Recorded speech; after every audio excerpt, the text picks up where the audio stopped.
بدأت القول بنظم الأبيات والقيفان باستقبال الشهر المبارك شهر الصيام.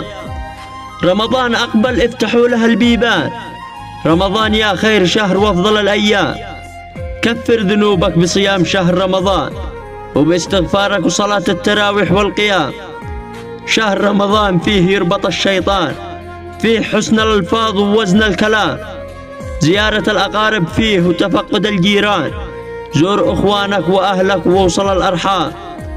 فيها التسبيح ومغفرة من الرحمن، وفيه تتصافح الناس بعد الخصام، فيه تتسابق الناس بتلاوة القرآن، وفيها العفو وفيها السلم والسلام. بقدومه تفرح الناس بكل مكان، والخير توزعها الناس الكريمين الكرام.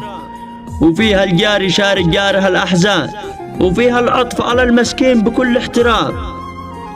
الله يرزقنا الفوز بجنته والجنان، ويجعلنا من التزم بطاعته والإسلام.